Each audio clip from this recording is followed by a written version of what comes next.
नमस्कार दोस्तों, DSW के आज के इस वीडियो में मैं आप लोगों का स्वागत करता हूं। I hope you all are doing well in share market. आज के इस वीडियो में हम लोग बात करने जा रहे हैं, बहुत ही एक जनरल सा प्रॉब्लम है जो कि हर एक रिटेल ट्रेडर के साथ होता है, खास करके जो नया नया स्टार्ट किए हैं ट्रेडिंग करना या फिर 2-4 महीना हो रहा है, उनको एक प्रॉब्लम के साथ बहुत ज़्यादा फेस करना पड़ता है। और वो प्रॉब्लम है, ये हो जाता है हम लोगों का ओवर ट्रेडिंग। और ये चीज़ के भुगतान जो है मैं भी किया हूँ। जब स्टार्टिंग दिनों में मैं ट्रेडिंग करता था तब ये ओवर ट्रेडिंग का शिकार होते हैं। चाह कर भी ओवर ट्रेडिंग हम लोगों से रुक नहीं पाता है। तो ऑफकोर्स इस चीज़ के बारे में थोड़ा सा दिल का बात हम लोग रखेंगे। शुरुआती दिनों में जब मैं ट्रेड करता था उस टाइम मैं कैसे ओवर ट्रेडिंग करता था और उसको कैसे मैंने कंट्रोल पाया, इस चीज़ में पूरा डिस्कशन रहेगा। अगर एक चीज़ आप लोगों के साथ प्रॉब्लम हो रहा है, कहीं ना कहीं आप लोग डेली वाइज 3, 4 या फिर 5 ट्रेड कर देते हैं, कुछ ट्रेड ऐसे भी हो जाता है जो ट्रेड आप करना नहीं चाहते थे वो ट्रेड हो जा रहा है। तो इसके पीछे का जो साइकोलॉजी है इसको थोड़ा सा डिस्कस हम लोग करेंगे ताकि आने वाला समय में सारी चीज़ें चेंज हो पाए। देखिए, बहुत ही सिंपल सा चीज़ है। अगर बात करेंगे एक रिटेल ट्रेडर का, तो मेरा मानना है कि एक ऑप्शन बायर्स जो है कभी भी मार्केट में पैसा थोड़ा सा कमाने का जो चांस है उसको बहुत कम ही मिलता है। इसीलिए देखिएगा कि थोड़ा भी बहुत जो बड़े बड़े प्रॉफिट करने लगते हैं या फिर थोड़ा सा कैपिटल बड़ा लेके आते हैं, वो कहीं ना कहीं पसंद करते हैं क्या, सेलिंग करना। ओके, सेलिंग क्यों? सेलिंग करने से 2-3 फायदे ये हो जाते हैं कि उनको जो टाइम डिके है उसका भुगतान नहीं करना पड़ता। टाइम डिके का भुगतान सिर्फ और सिर्फ ऑप्शन बायर्स करता है, पहला चीज। और दूसरा चीज, अगर प्राइस एक्शन आपका मोटा मोटी है, बोल सकते हैं कि बहुत अच्छा भी नहीं है, मोटा मोटी है, फिर भी एक ऑप्शन सेलर्स जो है कहीं ना कहीं थोड़ा सा भी अगर अपने साइड का ट्रेड एग्जीक्यूट कर रहा है तो कहीं ना कहीं प्रॉफिटेबल में रहता है। मेन चीज ये हो जाता है कि ऑप्शन सेलिंग जो करते हैं उनका चांसेस ज़्यादा हो जाता है, 60% विनिंग रेट रहता है। वहीं पर अगर हम लोगों का बात करेंगे, सॉरी 66% सेलर्स का और 33% हम लोगों का ऑप्शन बायर्स का। ऐसा क्यों? क्योंकि 66% में हम लोगों का टाइम डिके आ जाता है। सेम टू सेम सिनेरियो में जब टाइम डिके के साथ साथ मार्केट, अगर सोचिए यहाँ से फॉल होना चालू हुआ, यहाँ से मार्केट यहाँ पर आया और यहाँ पर कोई जो है ऑप्शन सेलर्स 100 का कॉल को सेल किया, सॉरी पुट को सेल किया। अब मार्केट क्या हो रहा है, यहाँ पर टाइम डिके हो रहा है, टाइम डिके हो रहा है। यहाँ पर टाइम डिके होने की वजह से जो प्रीमियम है, प्रीमियम कंटिन्यूसली गिरेगा, इसके वजह से सेलर्स को फायदा ही होगा। उसके बाद अगर मार्केट उसके साइड में जा रहा है तो कहीं ना कहीं वो फिर से सेलर्स प्रॉफिट में रहेगा। लेकिन यही चीज़ अगर ऑप्शन बायर्स यहाँ पर कॉल लेके बैठ जाए और मार्केट साइडवेज चल जाए तो उसका प्रीमियम कंटिन्यूसली डिके होते जाता है, जिस वजह से उसको अगर प्राइस सेक्शन में उसको एसएल नहीं भी हुआ है फिर भी वो कहीं ना कहीं लॉस में ही चला जाता है। ये बहुत बड़ा झमेला है। 66 और 33 वाला परसेंटेज का जो मैं वही बात किया ऑप्शन सेलर्स और ऑप्शन बायर्स को लेते हुए, तो इसमें आप लोग जरूर ध्यान दीजिएगा। चलिए अभी हम लोग टॉपिक पर बढ़ते हैं एग्जैक्टली कि एक ऑप्शन बायर्स को ओवर ट्रेडिंग से कैसे बचना है।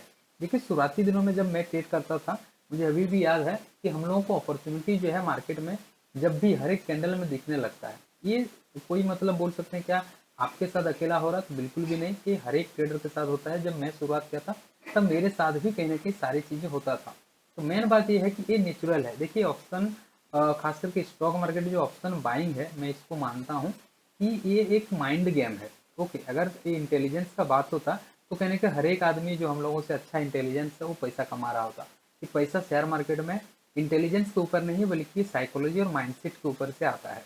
ओके, पहला चीज़ कि मार्केट हम लोगों का एट ए टाइम में हम लोगों को दो चीज़ देता है, एक देता है अभिशाप, ओके, और एक देता है हम लोगों का बोल सकते हैं वरदान। ओके, अब इसमें दो चीज़ क्या हो रहा है, देखिए अभिशाप ये है कि मार्केट में हम लोगों को, इवन आप अगर कोई भी सेक्टर में देखिएगा तो कोई भी सेक्टर में हम लोगों को जो फ्री वर्क होता है, यानी कि आपको पूरा ओपन माइंडेड होकर वर्क करने का अपॉर्चुनिटी मिलता कम है। कहीं ना कहीं किसी और मैनेजर या फिर किसी एक के अंडर में आप काम करते हैं, आपका जो सोच होता है या फिर आपका जो साइकोलॉजी होता है या फिर आपका जो चीज़ें होता है वो खुल के आप नहीं कर पाते हैं। इस चीज़ को कहीं ना कहीं ये शेयर मार्केट ये आपको ओपनली दे देता है कि जो करना है करो, जहाँ पर ट्रेड एग्जीक्यूट करना है करो। आप अगर कोई ट्रेड लेके बैठे रहे, आपको निकल नहीं रहे हैं, तो आपको करना कुछ नहीं है, मार्केट कंटिन्यूसली आपको जीरो होते जाएगा। ऑप्शन बाइंग का सिनेरियो में बता रहा हूँ। और सेम टाइम में वरदान कैसे हो जाता है कि यहाँ पर अगर आप अपने आप को कंट्रोल कर लिए, अपने आप को रूल्स और डिसिप्लिन में स्ट्रांग हो गए, तो सेम टाइम में वरदान ऐसा है कि यहाँ पर मार्केट आपको बहुत ज़्यादा पैसा देने के लिए भी रेडी रहता है। दोनों एक साथ में हो जाता है। इसी वजह से बोलते हैं कि ऑप्शन बायर्स जो है कहीं ना कहीं थोड़ा सा क्रिटिकल गेम है, बोल सकते हैं। ओके, सेकंड चीज़ पर भी हम लोग उतरते हैं। एक ऑप्शन बायर्स जब भी मार्केट में आता है तो वो कहीं ना कहीं उम्मीदें बहुत ज़्यादा लेके उतरता है, खास करके मैं अपना ही बातें बता रहा हूँ, बहुत ज़्यादा उम्मीदें लेके मैं मार्केट से उतरा था। पिछले 3 साल से ट्रेड कर रहा हूँ, लेकिन अभी भी मैं लॉस में ही हूँ, मार्केट के ऊपर लॉस में हूँ करीबन 50 से 60 हज़ार का। लेकिन मार्केट में धीरे धीरे चीज़ें चेंज हो रहा है और उसी के साथ साथ मैं काम भी कर रहा हूँ। अब मेन टॉपिक में चलते हैं कि इसको हम लोग कंट्रोल कैसे करेंगे। तो देखिए, इसका सिंपल सा चीज़ है, आपको कंटिन्यूसली मार्केट के साथ जुड़े रहना है, बड़ा बड़ा एसएल नहीं देना है।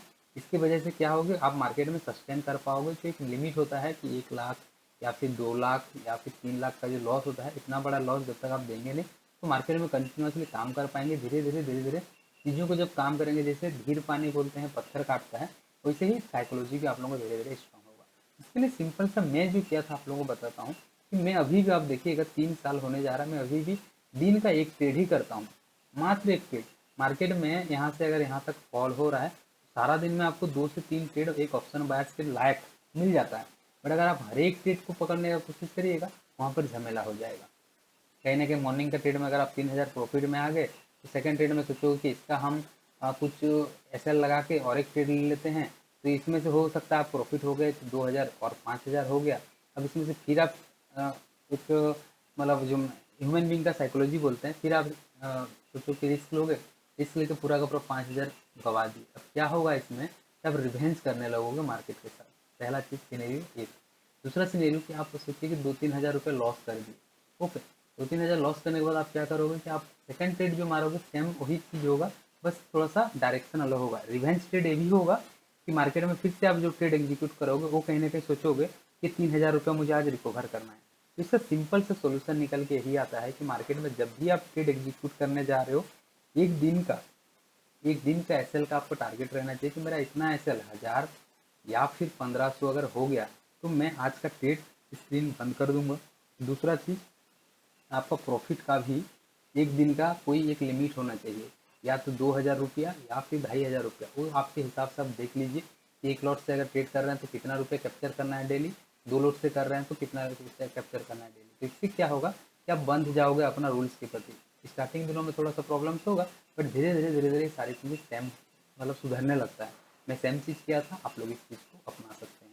और एक चीज़ साथ में एक कर सकते हैं कि महीना का आप लोग को, जैसे अगर 22 दिन ट्रेडिंग डे मिलता है, तो आप अपने आप को एक रूल में बांध सकते हो कि मैं मार्केट में जितना भी हो जाए, कभी कभी 2-2 ट्रेड आप कर दोगे। नहीं हो पाता है 0-0, कभी कभी गलतियाँ होगा, लेकिन आप देखोगे कि जो 22 दिन में से 1-2 दिन करीबन ट्रेड आपको मिलेगा नहीं। ये दिन छोड़ देंगे तो 20 दिन ट्रेडिंग दिन मिला, तो आप टोटल पकड़ लो कि मुझे पूरा महीना में टोटल 25 दिन का मुझे मात्र ट्रेड एग्जीक्यूट करना है। इससे ना ज़्यादा ना इससे कम में ट्रेड एग्जीक्यूट करूँगा, इसके अंदर ही रखूँगा, लेकिन इसके आगे मैं जाने नहीं दूंगा ट्रेडिंग को। ठीक है, ये रूल अगर आप फॉलो कर लिए तो समझ जाओगे धीरे धीरे चीज़ें चेंजिंग होना चालू हो जाएगा। और रही चीज़, अगर सेम चीज़ मैं बोलूँ ओवर ट्रेडिंग से फ़ायदा किसको होता है, तो ओवर ट्रेडिंग को फ़ायदा होता है प्लेटफॉर्म सबको। जैसे कि ग्रो को फ़ायदा होगा जीरोधा को, फ़ायदा होगा एंजल ब्रोकिंग को। क्यों? क्योंकि आप जितना ट्रेड करोगे, भले ही आप लॉस में जाओ या फिर प्रॉफिट में जाओ, अल्टीमेटली जो पैसा चार्जेस जो है वो किसको लगेगा, आप ही को लगेगा। 40 रुपये 50 रुपये करके हर एक ट्रेड में काटते रहेगा। 5-5 ट्रेड आप एग्जीक्यूट करते रहोगे, डेली जीरोधा 200 रुपये आप ही से कमा रहा है। समझ रहे हैं ना बात को। ऐसे ही मेरा एक दोस्त है, मेरा दोस्त का 6 महीना का हम लोग डिस्कशन कर रहे थे, 6 मंथ का पीएनएल। तो कहीं ना कहीं उस पीएनएल में 6 महीना में 3000 मात्र लॉस में है, मात्र 3000 के लॉस में है। लेकिन 17,000 रुपया का उसका जो है वो था, चार्जेस था। आप समझ सकते हैं कि वो कितना ओवर ट्रेडिंग कर रहे होंगे कि 17,000 उनका चार्जेस हो गया। इसमें जब हम लोग बात विचार किए, जब धीरे धीरे उन्होंने काम किया इस चीज़ के ऊपर, ओवर ट्रेडिंग के ऊपर, आज बिलीव नहीं करिएगा, आज बहुत अच्छा स्टेज में वो हैं। कहीं ना कहीं ओवर ट्रेडिंग बंद हो चुका है और धीरे धीरे मंथ ऑन मंथ में वो प्रॉफिटेबल भी होने लगे हैं। ये था दोस्तों, बहुत सारी चीज़ें मैंने एक वीडियो में रखने की कोशिश किया, थोड़ा सा वीडियो लंबा हुआ है। आप लास्ट तक रुके हैं तो आपको थैंक यू। कुछ चीज़ें आपको अगर इस वीडियो से मिला है, मेरा जर्नी किससे, तो कहीं ना कहीं आप लोग ऑफकोर्स एक कॉमेंट करके मुझे थोड़ा सा मोटिवेट कर सकते हैं और एक लाइक करके मोटिवेट कर सकते हैं। मिलते हैं और एक नई वीडियो के साथ, तब तक के लिए टाटा एंड गुड बाय।